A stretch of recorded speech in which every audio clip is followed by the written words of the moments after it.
You're listening to the Raising Anchor Soccer Show with Matt Entrikin and Jason Carey, your home for news, analysis, and everything Rhode Island FC. Each week, they take you inside the locker room, inside the tactics, and inside the storylines shaping RIFC. Now, here's Matt and Jason. Another week down, and I don't care what that groundhog saw, Jason. It's another week closer to warmer weather, and we're just 30 days away for Rhode Island FC having its first kickoff of the 2026 season. Got to ask you, how you been, buddy? Doing good. Do we still use groundhogs to predict our weather? Is that absolutely? It's pinnacle of technology. It's peak. Doing it for centuries now. Why stop, right? Science has not improved in any way, shape, or form. I mean, sure, groundhogs are only 39% accurate in their forecasting, but hey, betting men would like those odds. Maybe, I don't know. Oh my gosh, I wonder if there is sports betting that occurs on whether or not the groundhog sees its shadow or not. Do you think that exists? Do you think DraftKings has a line? That is like peak betting degeneracy. It's like, and you know what? I'm here for it. I'm not going to partake in it, but hey, love it for those people. Next as long year, as they're not ruining their their lives over Patuxent County Phil or whatever his name is. Yeah, no, I don't know about that. Listen, there's a lot to talk about tonight, and I don't even know where to start. I wanted to initially have the conversation just so that we could put it out there in the air. Did you read that article about Adrian Heath getting kidnapped in Tangier, of all places? Yeah, that was wild. I mean, he gets a job offer. Apparently, he was not the only person that this has happened to. He was maybe the only one who's come out with their story because it's still an active investigation. But just to get kidnapped in Morocco, and of all people, like Adrian Heath, like I imagine MLS coaches get paid well, but like, guy, it's not like they kidnapped, a billionaire or anything. Like, are you trying to say that Premier League legend and Orlando City, Minnesota United man, Adrian Heath, doesn't have enough money to be warranted to be kidnapped and held hostage for ransom? I mean, I'm just trying to what do you think he has? Like a couple mil at best? What do you think the people that kidnapped him had? It's all relative. Now, here's the question. I don't know, a family and some guns or whatever. Here's the question for you. Connor Smith gets a job offer across the pond. Do we need to just make sure he has a detachment, a bodyguard, or do you think Connor Smith could handle 3 people kidnapping him at an airport in Morocco? Yeah, I don't know. He would. It's what's the thing? You're not trapped in here with me, or whatever the joke. Or, I'm not trapped in here with you. Yeah, you're trapped in here with me. I bet you Connor Smith has scrapped enough times where he could take on three kidnappers at one time. If he had his dog with him, easy peasy. But we are not here to discuss how to kidnap a coach prospect, nevertheless. And I can tell you, Connor Smith is not going anywhere anytime soon that we even need to worry about that. Want to get into some of the bigger news. A lot of things are moving right now, right, Jason? Like there's sometimes there's a little bit of news and sometimes there's a lot of news. Do we need to start with a little bit of news before we move into the bigger pieces of the night? Yeah, just a little thing here.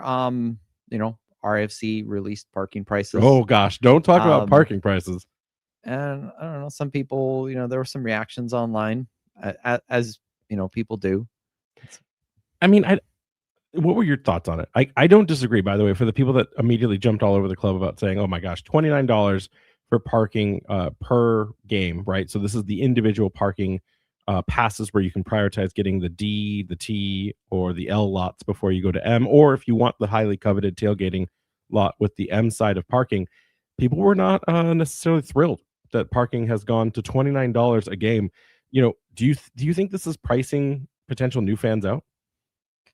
Possibly. I mean, it's an extra kind of variable you have to throw into on top of tickets and concessions, and $29 feels a bit steep considering the average, unless you're parking at TD Garden or something, I mean 20, more around closer to 20 feels okay. There'll always be those people who will compare us to other teams maybe down the road who talk about free parking, things like that. But you can get free parking if you go up and park at the train station lot, right? And then the bus will take you down. Yeah, no, there's definitely There's opportunities. ways. I mean, I'm not trying to be a homer and like say that the club is innocent here. I mean, obviously that is not a good look, and it's probably not all entirely the club's fault. I'm sure that the parking lot attendants, the managing company that runs all of that laws or whatever, I'm sure they needed to get a chunk of change to be able to do this. But like, it's not like there aren't those options. And then also, too, the people advocating that they're pricing people out, they're mostly all season ticket members as well that got the better discount. Which, for those of you that are upset about the price, go get season tickets. You'll spend more in the long term, but you'll save on all that parking ahead of time. But back to it, do you think this prices people out? Because you can get 2 tickets at $16.36 in the supporter group. That's basically the same price as a parking lot. If the 401 tickets, which I have not heard if those are coming back from Centerville Bank this year, that's 5 tickets that would cost you 1 parking spot. So like, you're bringing your entire family, the entire goof troop shows up, but it costs just as much to park the car as it does to just get into the stadium. Is there an opportunity to change that? Like, do you see this being a barrier to entry for new fans or soccer curious fans in the future? Maybe, but then also in the same vein, maybe this is a good opportunity to try and, like carpool, right? Make some friends, kind of share that cost in that regards.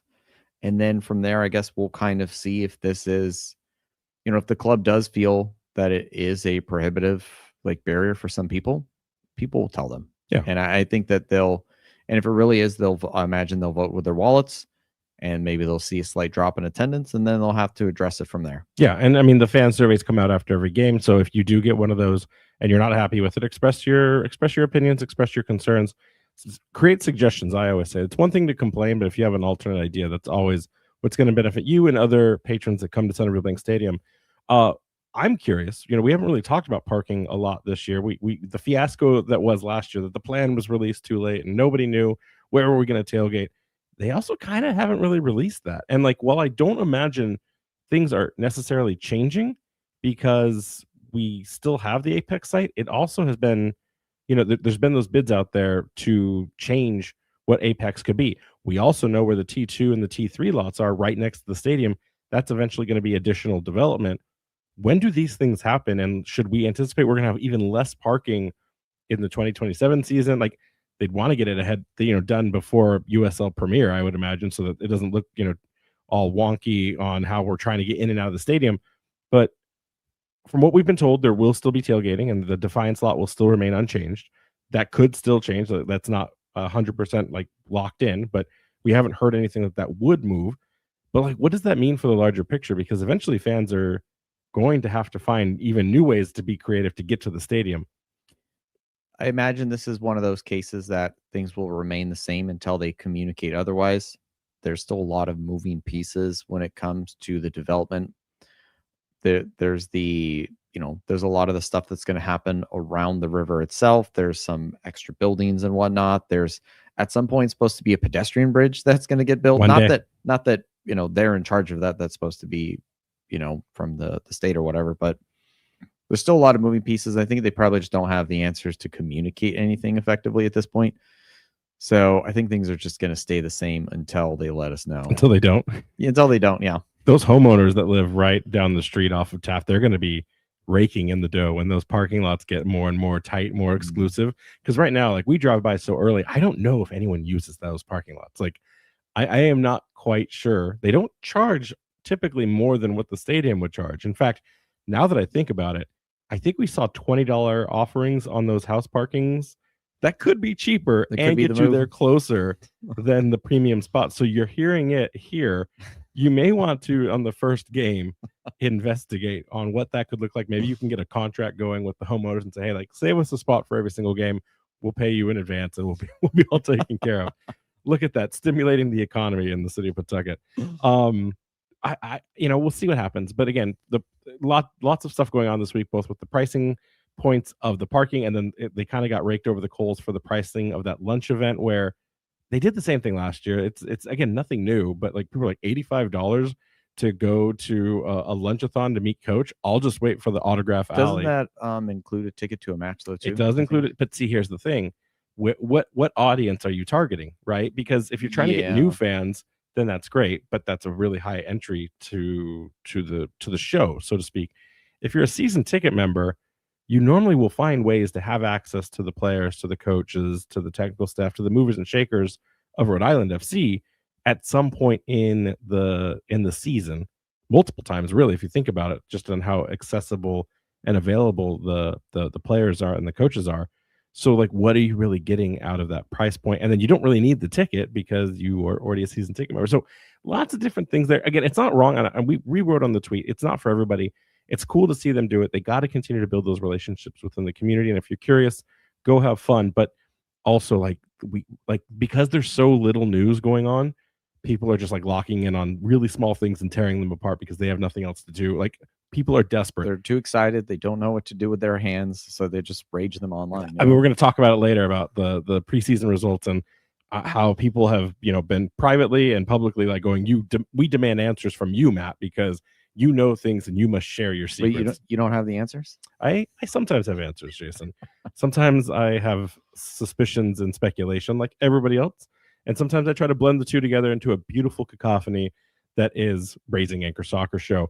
Want to get into this. We teased it last week. Soccer is now number 3 in American sports consumption, I should say, as well as viewership and fan interest overall.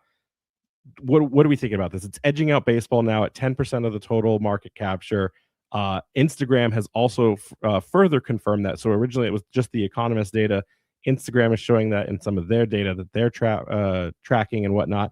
So now it's kind of like it's getting a little more serious that truly soccer has now outpaced and eclipsed Major League Baseball. Do we think that this is real? Is there any suspicion behind these numbers, or is this the real deal in your eyes?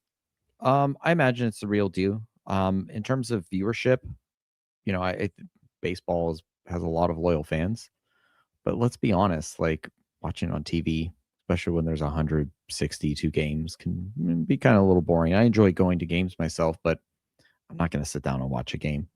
I think the only caveat I would put on this is they just say soccer.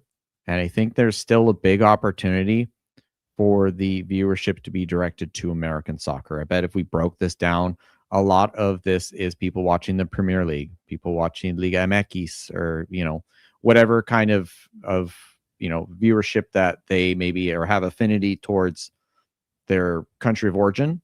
So people are watching a lot of foreign European and South American soccer, but how much of that is actually split up between MLS and USL? Are you trying to tell me that MLS and USL are not carrying their weight in the consumption of soccer in our country? I mean, I think there's a big reason why we're pushing towards a Premier League or Premier Division, I should say, and a promotion relegation. I think we're really trying to capture what people like, the essence of true soccer or football, if you will, in the league, because too many people look at MLS and just think that it is, a bunch of billionaires like buying aging European stars. And hey, I mean, that has been the working model for at least 10 years of Major League's existence. # not an MLS soccer show. But you are right. I mean, the soccer sickos, they know this, that this isn't trend setting for soccer to continue to outpace. There's a couple of things to it, though. Spot on about the international augmentation of this, right? You're looking at soccer, and comparatively, if you run it up against, football, NFL, NBA, and MLB as the other, big 3 of that top 4, they don't benefit from the international game. There are leagues that are in Europe and other places across the world, but they don't have the same traction, or they don't overshadow what the American product is. So it's kind of like soccer is playing a little bit with house money in that regard, because as it continues to grow, it has these bigger markets to kind of say, hey, look at us. Like, if you're interested in that, come this way, and vice versa. To me, that kind of feels like the infinite money glitch of you can anticipate at some point that soccer could continue to grow even more. I don't know if it gets to the NBA or to the NFL levels. I think maybe not in our lifetime, certainly not mine. But there's also another element to it besides just the international part. When I did some of the digging into the Economist's numbers, they also put a big kind of target on the responsibility that youth soccer and youth involvement has played in the evolution of soccer as it's kind of taken that next step on the pedestal or on the podium. I didn't realize this. Soccer has outpaced every youth sport by over 19.5% in consideration of their involvement, their programming, the ability to play. And that doesn't even include how we know it gets more rigged the higher up in competitive nature you get with, like, tournament clubs, specialty clubs, getting into youth academies that are sponsored or have connections to professional outlets. Like, just playing AYSO soccer has a better reach rate than access to sports like NFL or contact football, basketball, and baseball. And like, part of me thinks it's the equipment part. Like, it's a lot cheaper to play soccer at those levels than it is any other sport. But then after that, it's the audiences after they kind of get out of their youth phase from 16 to 24. They're completely outpacing every single sport category, including the NFL. 35% of audiences aged 16 to 24 are only interested right now in watching soccer as a sport. Like, to me, it almost feels like that. We always talk about that next generation's coming. It feels like it may be here now.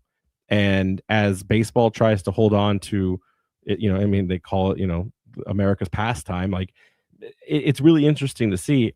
And then ironically, so there's the youth that feeds it, there's the international game, and then in the international, tying into that, immigration.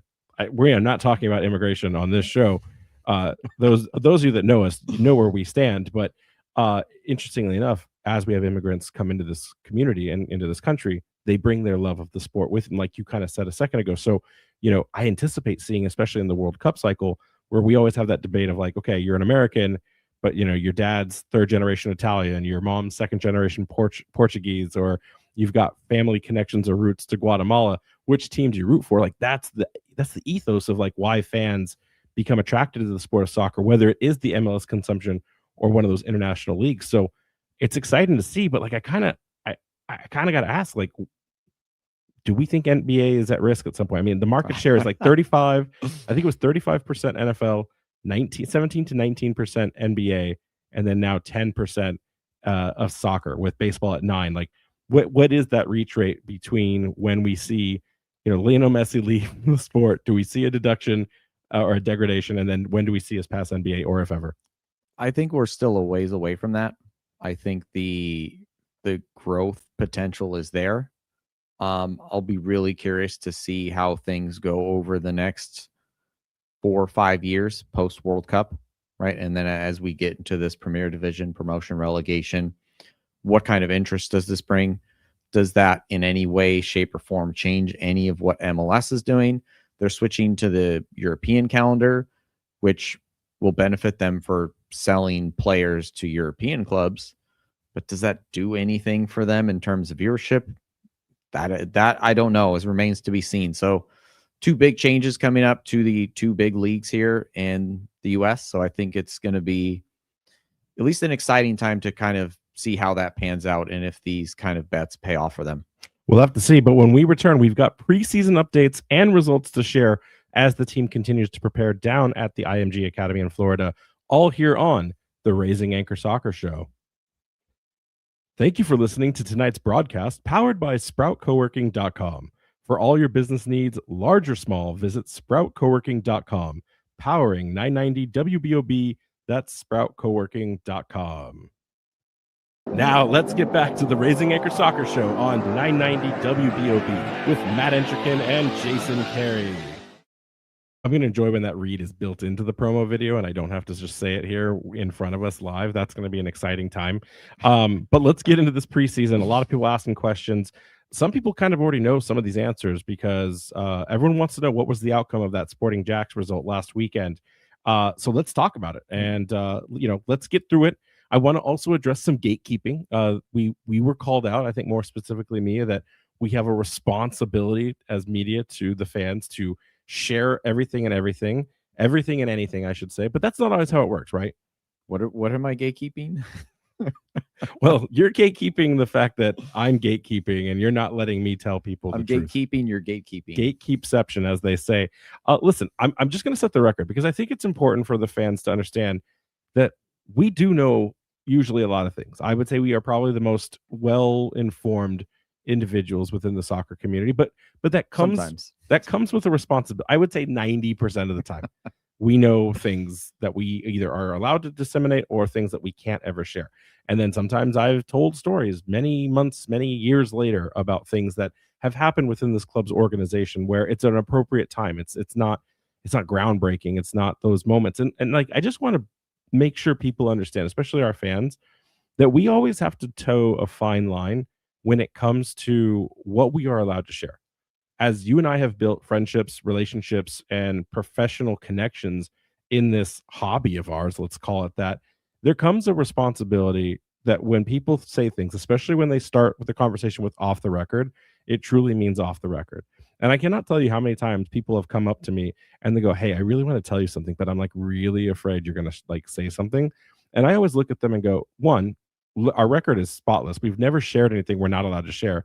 And two, you have legal power over us by just saying off the record. And we cannot, or we face massive, massive legal, opportunities or legal exposure to risk and all that. And so that always kind of like just confuses me. But then the other part of it too is sometimes people will say things to us, and we know that if we share that, we are going to damage our relationship with said source. And so it's really important for us to decide when it's appropriate to tell people things and when we just need to keep our mouths shut.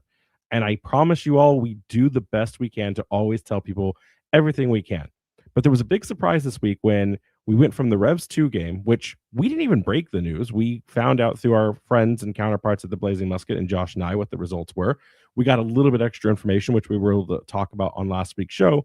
But then when this result came in, we couldn't get it confirmed by anyone other than official sources, which wouldn't let us share it. So when we're bound by that we can't share it, we have to find other people that have been told it that were either not supposed to be told it and it slipped, or we have to find it in ways where people are willing to go on the record and share it. So while we knew the result of the game, it wasn't our story to tell. And so I just want to make sure people are aware that like whenever we say something, we always want to make sure it's as accurate as possible, at least in news. Like sometimes I say stupid things on tactics and formations, and I get that wrong all the time. I get flamed for it in the Discord and in private messages. I'll live that life as long as possible. But when it comes to news, if you don't hear something from us, it's not that we don't want to tell you, or that we think that we can hold it over you as like some like, haha, look at us. It's often we can't tell you because we haven't found a way where we can legally do it. And so I just wanted to preface that. There's a couple of other things that go into it. And I don't know, I don't want to spend too much time on it, but like, do you want to also talk about some of the things we've been exposed to where it's like there's other reasons beyond just our own professional standards? It's so funny that we're even like, it's not the thing like wasting time talking about this. So I will be clear. You may think, because I didn't talk to you pre-show, that this is just that one particular individual who I know will be listening to this. There were actually 4 other people who reached out on Twitter and personally said, "Hey, like, why aren't you telling us these scores?" Because once that conversation got out there, they were like, "Hey, we feel obligated to know, like, what's the deal behind it?" Oh yeah, I know our fan base well enough to know that there's plenty of people who are just chomping at the bit to get information. They are so desperate. There's so little out there right now. And so it's just important to note here that there, like you mentioned, there's a lot of moving parts here. Sometimes there are things like, if we're going to stay on the topic of like preseason games, sometimes the other club doesn't want us to report, or like they don't want RFC or they don't want us or anybody reporting that match. And so there could be a lot of different reasons for that. I'm not going to get into all of that. There could be a lot of like scenarios that could put RAFC in trouble for giving out this information. Because they have certain agreements with certain people, similar to the same thing you were talking about, where we have certain relationships with certain people. We know certain information to maybe kind of help us do our job, if you will, to the best of our ability. But we can't always provide the whys or the hows behind some of this information. And it's just relationships. And I think anyone who has been in a professional setting where you maybe are privy to information from your job, that you don't just go around telling people because it's a need to know type of basis. Especially like the trialists. Like we've had players come in that you would not believe the names of some of the people we've had try out for this team. And if that got out, people would be like, well, why didn't you go sign them? Well, maybe they were just getting like they were staying, crisp. They were staying warm for a potential team somewhere else. Maybe they just wanted to see if there was a good fit there. And so they were invited into one, game, one combine, one training session. And it's the same for the other team. Like right now, that Sporting Jack side, they want to probably keep things very close to the chest because they're a new expansion side. and they're not, they're stumbling through it, so to speak, as they try to figure out their identity here in this year one. So we're just going to get out of we've got that out there now. We promise we'll always try to be what we can and forthcoming with what we know. But like, if we don't, please stop harassing us about things. Like, you want to talk about things, we love you guys for that. But like, if we don't say it, I don't need to wake up to 5 DMs in the morning and go like, hey, like, one was a paragraph long, one was just, WTF, like, why aren't you telling us things? It could have been one person's, 5 spam accounts, but like, either way, just makes alts just to flame you online. Some people need to have a timeout for themselves. But let's get into what we know about the Sporting Jacks game, because that's what people really want to care about, Jason, and that's what they're here to listen to. So want to start with the Frank Nodarse goal. That was the thing that kind of tipped people off, that we saw at least one goal in the result. It was leaked later that it was a 2-1 result. We can confirm that was the score at the conclusion of that match against Sporting Jacks. Want to ask you quickly, did you see the video of Nodarse's goal? Yeah, it was good to, I think the one thing to note when we kind of take a look at that video, kind of looks like we're playing a 3-5-2 again. So I love the, or 3-4-3 version of something like that. Hey, if it ain't broke, don't fix it. Maybe that could bode well for the start of the season, at least. Nodarse on the left side of that formation, though, too, that immediately also had me scratching my head, because as I started moving the pieces on the board, like, okay, wait, whether he came in the second half or the first half, he's now swapping for Sanchez because there's too much competition on the right. Like, what's going on here? Yeah. Also, sometimes with not in a video, was he out of position from a set piece or something? And it was like, who knows? We'll figure that out when we get there. But yeah, interesting to see him over there. The important thing is that he scored a goal, and we need more of those here in this third season for Rhode Island FC. And then we can also tell you that we were able to confirm that Leo Afonso scored the additional goal. So that is great to see, because one, we get one of our new strikers, who I think is going to play a much larger role, Jason, on this squad than we first maybe thought when we still, we're assuming we had Chico on the team. It's good to see him already getting the reps in there, because that is only going to more quickly solidify a place for him. Now, interestingly, when he did his interview that we listened to last week, he told the reporter from Moonsocket that, I only need like 3 days and I'm like integrated, I'm gelled. I kind of am starting to believe it, because if he's already finding those opportunities again against a new but still championship level of competitor, like, that's an exciting prospect to see. So I guess now that we've seen Leo score goals, Frank seems like he's back. We're back, right? Like, we're preseason, like we are the number one team in the Eastern Conference once more, right? I would put a caveat on that and just say it's preseason. I mean, didn't the Cleveland Browns famously win all of their preseason games before going 0-16? So obviously that's not going to happen to us, but it's not always a great indicator. So it's exciting to hear that the team's scoring some goals. I'm looking forward to seeing some more 3-5-2, 3-4-3, something like that. But I'm not I'm not going and running placing bets on us getting first or anything just yet. Absolutely. Now, there are 2 other updates that we do need to bring. And, I want everyone sitting down for this, okay? Because this is kind of things we know, but things we need to find out more about. And I'm surprised we haven't gotten more questions about that in all reality versus the score and who scored the goals.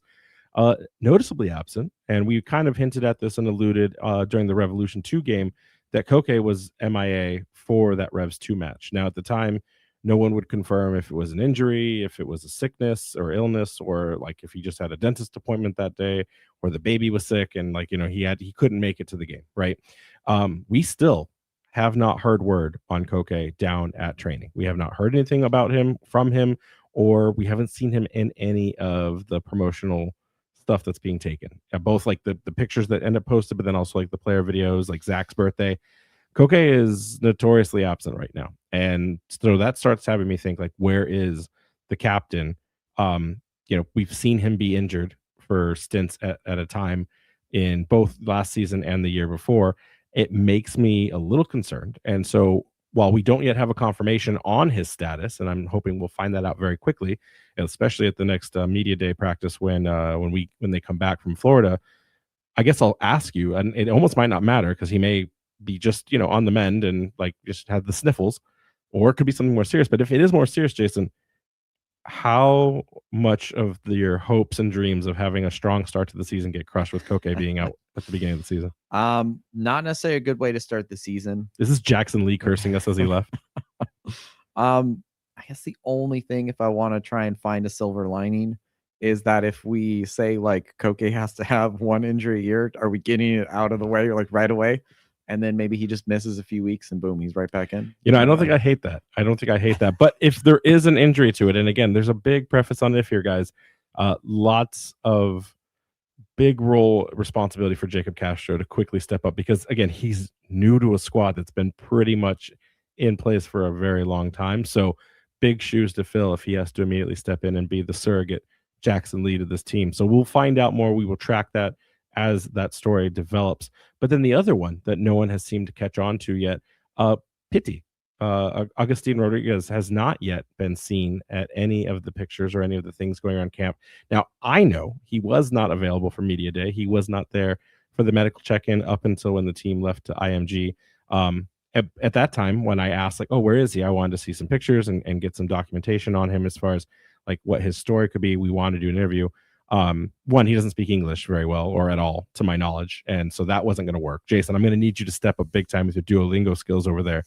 But two, he wasn't here yet, and they were alluding to that it was more of like he's on his way. There was visa. It's all the ITC transfer stuff of like getting a player in, making sure they check all the boxes, dot all the I's, cross all the T's. So I just chalked it up to like, oh, he's on his way, he's inbound, but like there's just a visa opportunity for them to get fixed.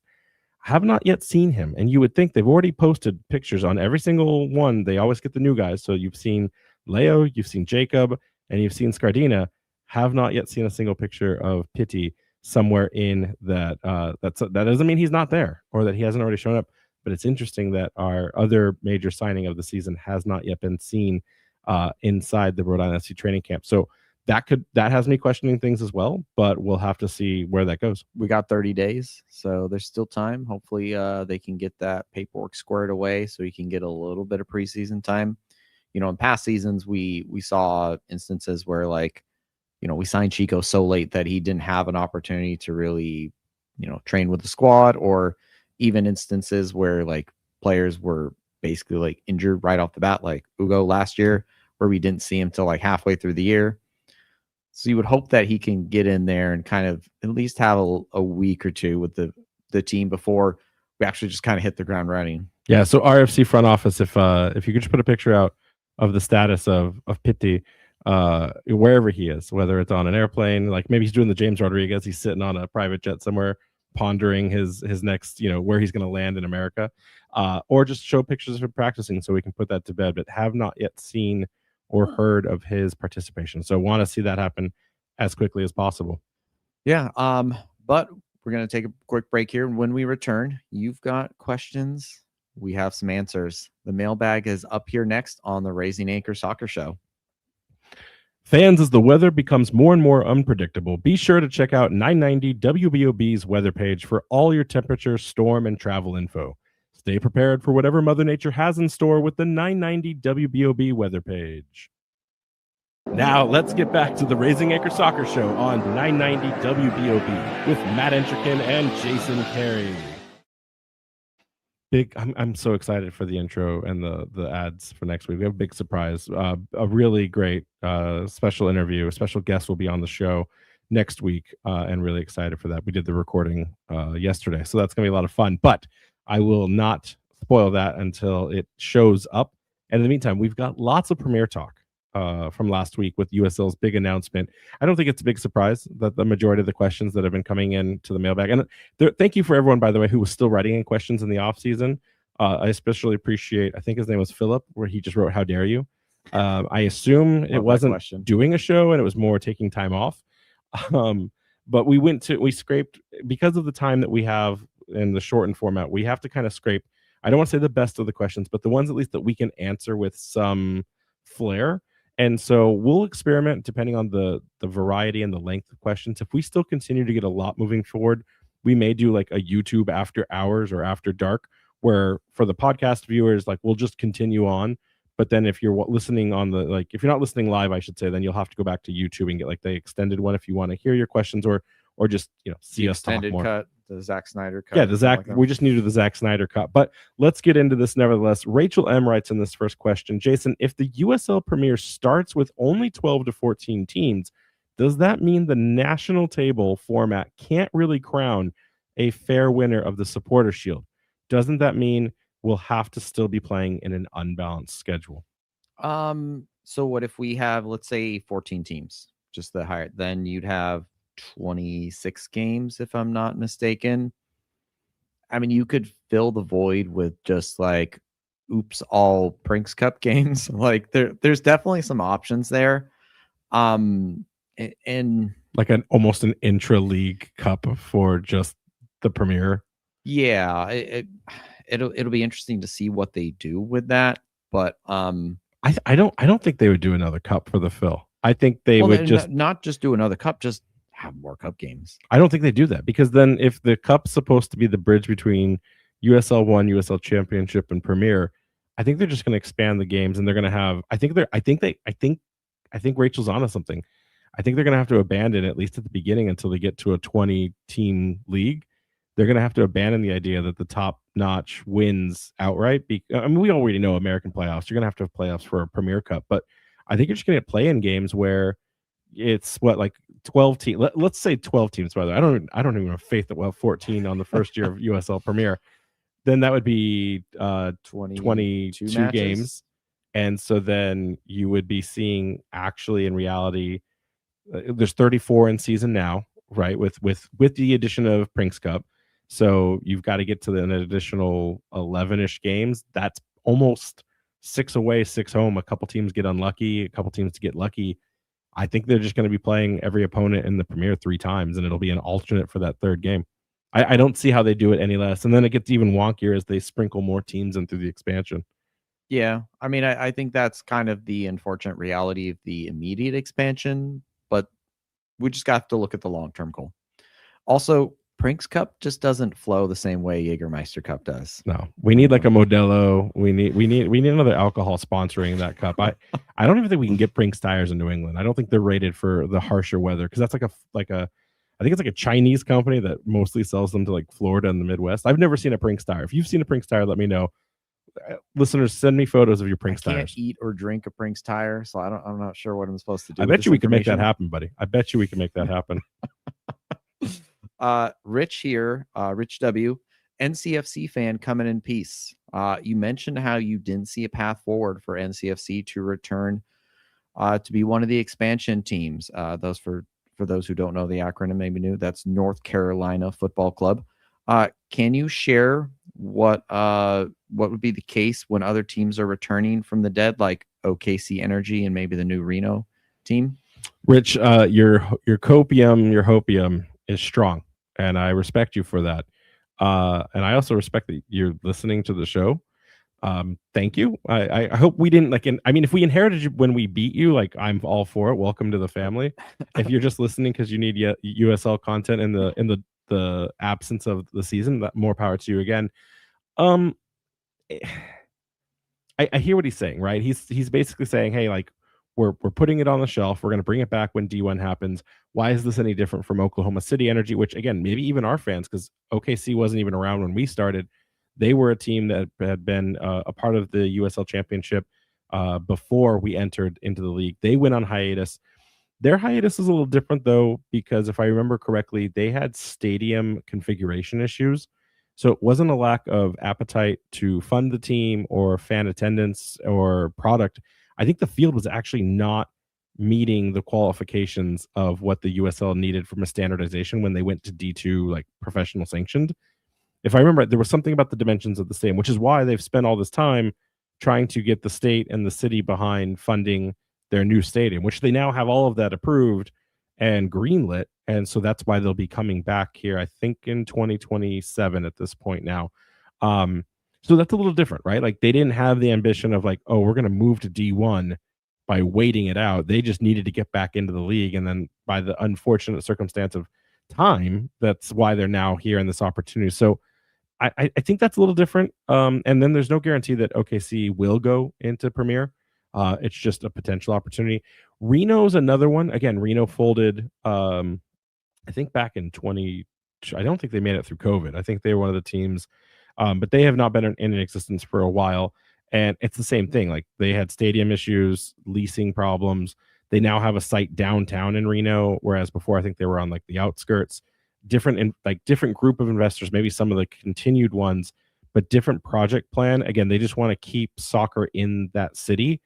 Different from North Carolina. Again, Steve Malik with North Carolina just doesn't want to play for the next 2 years, and then he wants to come back immediately and play at a different level. It just doesn't. It's not the same. It's apples to oranges. There's also stadium issues there with them too. They want some public funding, from what I understand, for the stadium. They want it closer to downtown as opposed to all the way out in Cary. So there's just a lot of roadblocks for them. Obviously, I don't want to see any projects fail. Love to have them back to be able to drive down there again and you know, see them. But I just see a lot more hurdles for that team to get to the finish line. Yeah, and if I remember right, Malik tried to sell the Courage, and when he lost the MLS bid when they went to Charlotte instead, he seems like the guy that like just takes his ball and like he wants to go almost home. One of those question marks too in regards to like ownership. Does he have the capital to really push this project all the way to the Premier?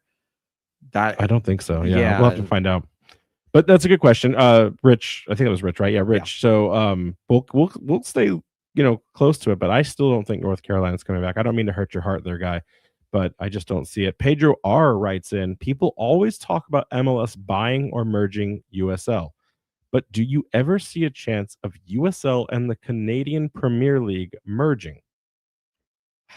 That I don't know. I mean, I think it's kind of a weird thing anyway to have another country's like teams mixed in, especially like the logistics, right? We're already talking about how in the future of was it USL League One, how they're going to be like hyper specific in terms of there's just going to be a bunch of, you know, regional playoffs. All of a sudden gaining up to the Premier, if we're imagining that we're going to like absorb them into that, doesn't immediately mean that all of a sudden there's just like flight money to fly all over the place. There's still some kind of growing pains that this league will have to go through. And then, you know, chalking like even crazier weather conditions that, you know, obviously we're not moving to that calendar, but that doesn't mean some of the early months still don't have opportunities for, you know, random blizzards. Yeah, no, I mean, shout out first and foremost to the Ottawa Fury, the last Canadian USL pro team. And then I saw this, or I wonder if this is the same person who was talking about it on Reddit, because I saw someone talk about the Canadian acquisition idea. And then someone also said, yeah, we would be the perfect league if we were Canada, America, and Puerto Rico. And I was like, I don't know if I have the heart to tell this person Puerto Rico is a part of America, whether they enjoy that fact or not, or you know, the land side of America really wants to recognize Puerto Rico. They absolutely need to be a state. But I also know that the Puerto Rico Islanders were a team for USL at one point too. So it would be fun to see that. But like if we brought in Canada, and like even if we found like a Mexican league we could do, then we'd just be NASL because we'd be the North American Soccer League. So I don't see that vision, but I also never will see MLS buying USL. I think the price tag is going to get too expensive. Like they should have done that 4 years ago, like right after COVID, as everything was hurting. MLS should have just, you know, bit the bullet and bought it out. Now I think while it will never compete directly, I don't think it's a price tag MLS will want to pay. Yeah, I don't really see what benefit it has to MLS outside of just trying to like squash us out. Right. Buy it to then shut it up. Right. Yeah. Alan P here says, last week you mentioned which teams could make the leap to Premier, but that still creates a void for about 3 to 5 more teams to immediately make the jump to the championship. Who makes the cut? Oh man, yeah, we did not talk about that. We were so focused on us going into Premier. From what I know, I think the best candidates, and I'm only going to go from a facility perspective because I don't know the ownership, I don't know the level of investment, and I don't care about sporting product because that can change from season over season. I think Union Omaha, because they have their stadium build design, and that will make them on par with some of the lower championship clubs. Greenville Triumph is also doing a stadium. So those two. AC Boise has their stadium coming online with the team as they debut this year. So I would say if we were at 3, I think those 3 would be an immediate lock on. Hearts of Pine is a brand, it's a lifestyle. So like if they continue to sell out that stadium, I think that will maybe put them in a good position to kind of make that jump at some point. I agree. The only if I had to, I would still put them at the bottom of the 5, and I would put actually AV Ulta out in California because they play in a former minor league baseball field that has been permanently converted. I'm talking like the stands, the infrastructure, everything. It's been converted into a soccer specific stadium. So I would say I would put AV Ulta again from a stadium infrastructure piece alone. I'd put them above Hearts of Pine. If Hearts of Pine is only ever going to play at Fitzpatrick, I don't know how long term that can be sustained. Right, like they're going to have to eventually figure out a home of their own or make major enhancements to Fitzpatrick to adjust for the demand. I mean, apparently every game sells out, so it'll be interesting to see. Do you have a team that you think I'm missing? Like, is One Knox, is Spokane up there? Should they be on top somehow and I'm missing it? No, I think those are all good shouts. Those are definitely teams that I would have brought up as well. All right. Ben S writes in, with preseason ongoing, should we be expecting any other signings? Or is this squad the one we're rocking with to start the year off and reinforcements will come in season? I mean, Kano would always say the roster build is never complete. And I mean, if we look at previous years, it almost feels like there is a vision of what you want. And then as you kind of go throughout the year, you maybe realize there's maybe either something you overlooked, something didn't pan out the way you wanted to be. Maybe there's just injuries. So I'd imagine there's definitely some reinforcements that will happen mid-year. As for right now, you know, I don't know any rumors myself. I don't know if there are none. I'll help you out, buddy. There are none. We to my knowledge, there is no other player addition that they are planning. Maybe a trialist or someone they've invited down as a last minute could be an amazing like fit, and they're going to potentially pull a trigger. But there's no players that they had with intent to sign that they will be surprising us with more signings. And I mean, if you look at it, we're at 22 players right now. At the beginning of last season, we started with 23, and considering how many were injured from the beginning of that, we had 2 players get loaned out, and then we made 5 acquisitions along the way. So it's not like it's not possible, but I think this is the number that we have from the get-go. Now, if Sebastian Lletget wants to join this team, I will put people into positions where they need to sign him immediately. But other than that, like I just don't see it. So when we return for the final segment of the show, we'll discuss early predictions for the 2026 season, all here on the Raising Anchor Soccer Show. Now, let's get back to the Raising Anchor Soccer Show on 990 WBOB with Matt Entrikin and Jason Carey. A little slow on that button over there, buddy, but we're working through it. It's all fun for the production side of things. Let's get into these early estimates and kind of wrap it up with this final question here. Yeah, last one here from Will S. He was listening to Soccer Wise's annual over-under podcast. What is your over-under for RAFC? I'm assuming we're not talking like a playoff cutoff line. I'm assuming we're talking last year's total points. And then will they do better than that? Because over-under for me on a sports betting line is point accumulation or goal accumulation. Like, so I'm assuming for the sake of the argument that we're going to say, will Rhode Island FC do better or worse than last season? Right. I think, I mean, my heart says yes, of course they will do over. This is an over all the way. This is the easiest question we can answer of the night. I think when you get into the minutia of it, like let's look at the 2 seasons in comparison. 2024, 51 points. 2025, 37 points. Major drop off, by the way, Jason, in playoff form across the league. And I blame that on Lou and Charleston just running away with the table last year. Just hoarding all of the points. Hoarding all of those points. So how many pot of greed cards do they have?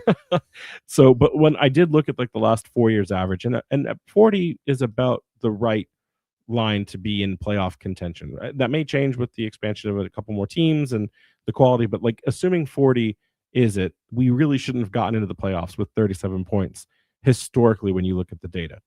And, I said a second ago, I do believe over, but I also want to back it up with a couple of other things. One, I don't know how this team could get much worse. I mean, obviously there is always an opportunity or an ability for that to happen, but like when you think about it, a majority of the players last year had their worst offensive production season in their careers, right? Like it was not good for a majority of our players. Defensively, we know how amazing they were, but if you had taken just two of our players and doubled their output, we would have been a fifth or fourth place team by the amount. And I did look at this. If we had gotten just double goal scores out of anyone in our bracket, whether it was JJ at 4 or Joe Brito at 1, if we had just times it by 2, we would have gotten at least 9 points potentially out of the table. That's how many points were left on the floor, so to speak. I looked back, we had 15 games, Jason, that were the difference was 1 goal. Whether we would have, scraped back one, we would have clawed back just a single point for a draw, or we would have won the game outright. 15 matches. So like when you think about it, like this team has always been close. They've always been tight in the spaces, tight in the margins. So I think our defense isn't going to get any worse. At least I don't think so, because we haven't really lost anyone that would make me suspicious of that. And while I'm still waiting and seeing on the offensive side of things on these players that we've signed and like how this will all work out better, I think if we just have 2 of these players at a minimum do a little bit, like if Frank gets back to 6 goals and Noah gets back to like a 10 goal assist season, we should be in essence a strong contender for a top team in the Eastern Conference. Absolutely. The only thing I would say a caveat to the over under thing when we look at 2024, remember we were playing 34 game season, so we lost 4. So getting to that now actually is absolutely still achievable, but we've lost 12 points off the available table. So that's the one thing I would take into consideration here. That's fair. And also too, like, and I know people don't like being held to this, but we also played our first 7-8 games away, right? Like really it's going to be an interesting spotlight to see how this team performs in that first leg of the season. Under a foot of snow. It's going to be crazy.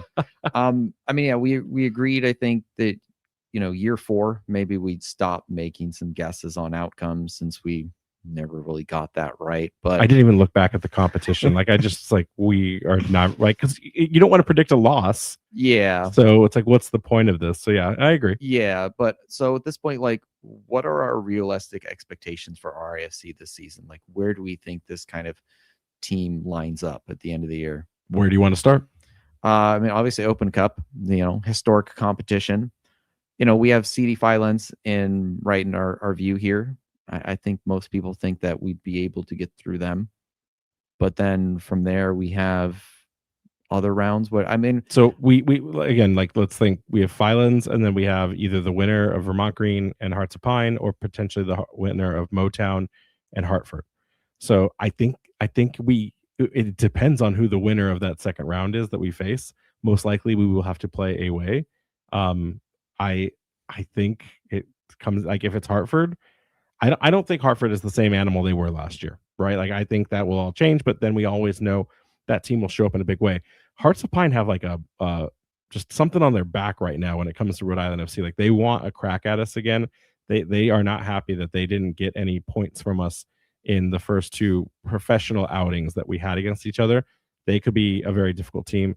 There's something magical about Vermont Green, and so I'm not going to discount Motown.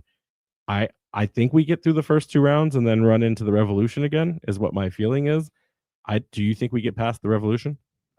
Apparently they're doing really well, according to the preseason, which again does not matter. Yeah, apparently they've spent like the 4th most money out of all the teams in MLS or something. Kraft got his FIFA World Cup payout, so so that'll be tough to say. I mean, I think maybe if it's a home game, and we're in good form, I wouldn't put it past us to make it a really difficult.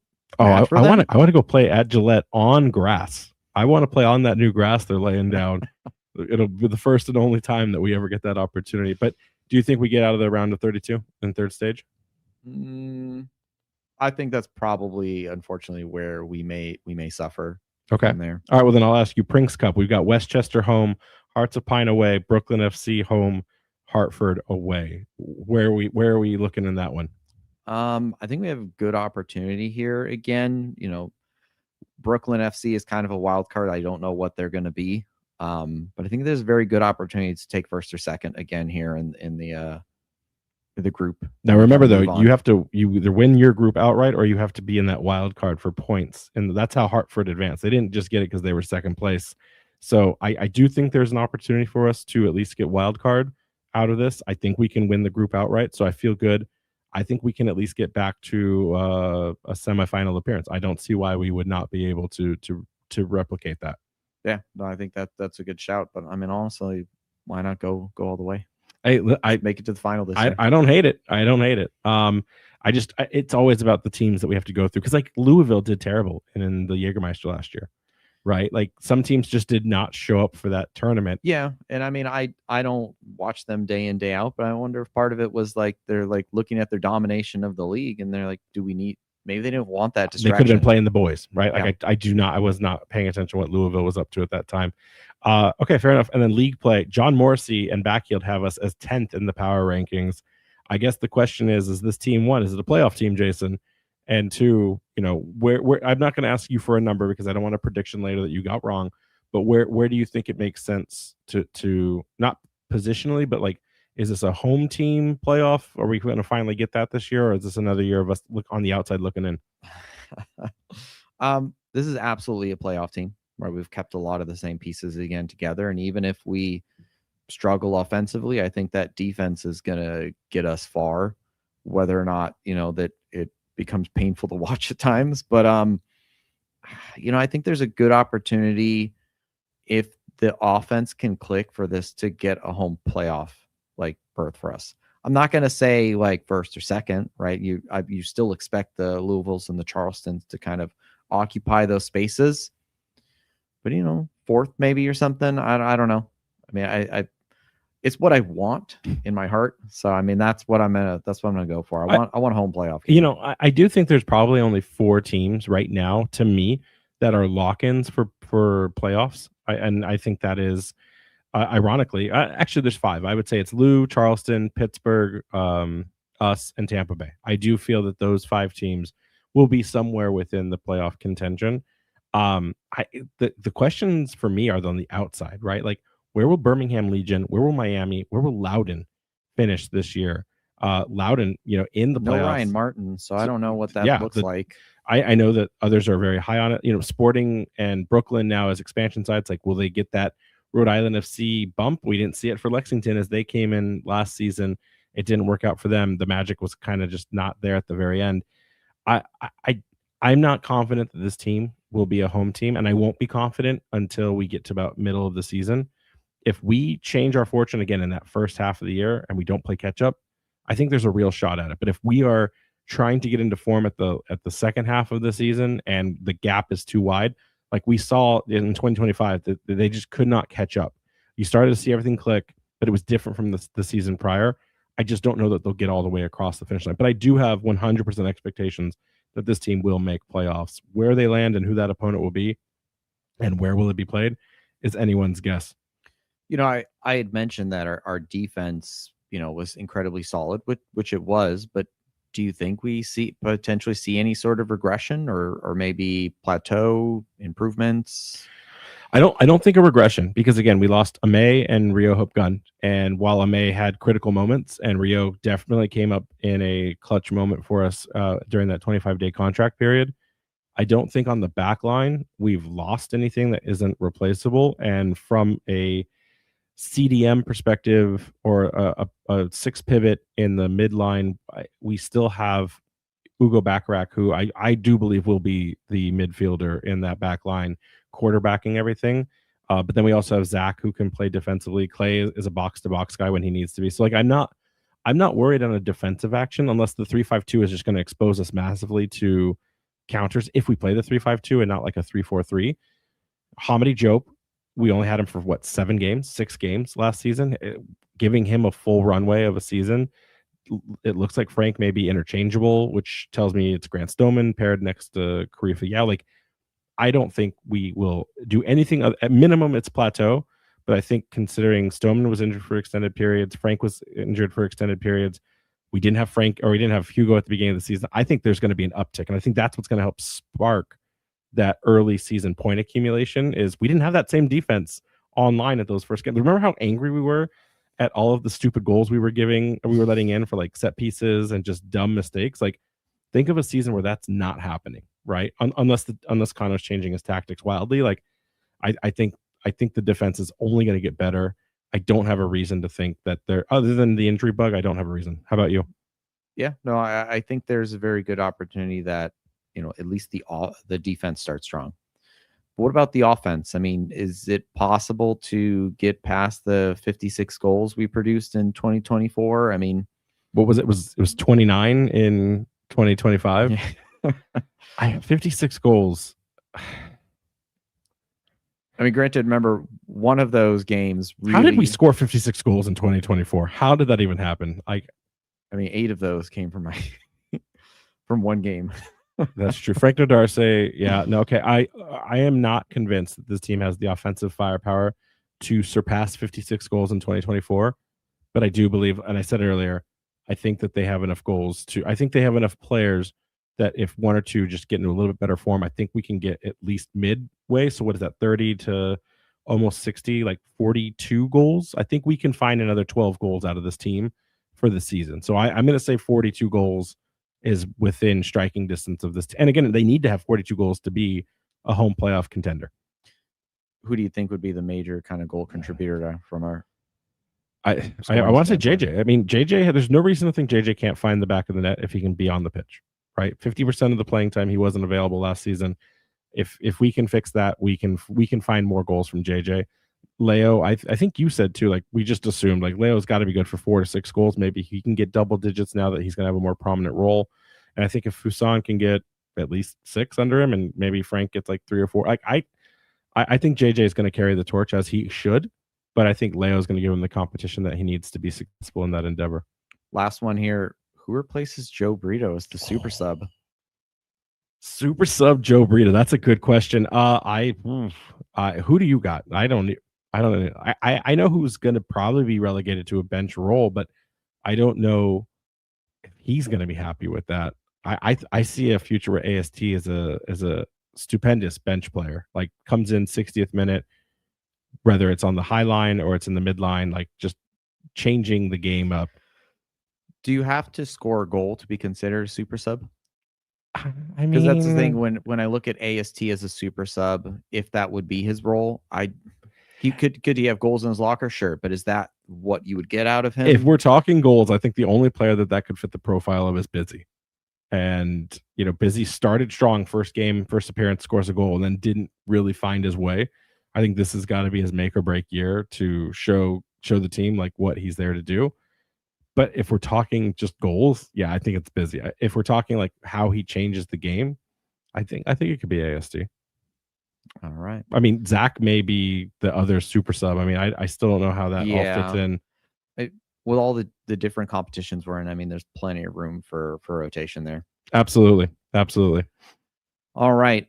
Quick reminder here to join us on 990 WBOB Friday or today if you're listening not live, as we'll be helping to crush cancer as part of their annual F-Bomb Fridays. You can call the station at 401-310-3943 to swear at us, whatever you want to say to the air. Donations online for good causes. $5 per F-bomb. Yeah, we'll post all the links. We'll be blasting that all over the socials tomorrow. So if you want to come bug us, it's going to be a great time. It's for a good cause. You guys know us. We don't really ever ask you guys to do much except for listen to us. So if you can help us out by helping them out, that would be an incredible thing. We're going to go on at 7 p.m. Jason will be calling in and swearing at me and others, I think, because he won't be able to make it exactly on time. But nevertheless, it's going to be a lot of fun, and we just thank you all for your listenership, and it's going to be a blast. Yeah, we'll catch you guys next time. Anchors up. Anchors up. In the meantime, make sure to check out our friends at the Blazing Musket for all your New England soccer coverage, including RIFC news at theblazingmusket.com. You can follow us on Twitter, Threads, TikTok, and Blue Sky at RIFC Podcast. Our Instagram handle is at Raising Anchor, and you can always check out our website, RaisingAnchorPodcast.com. Anchors up.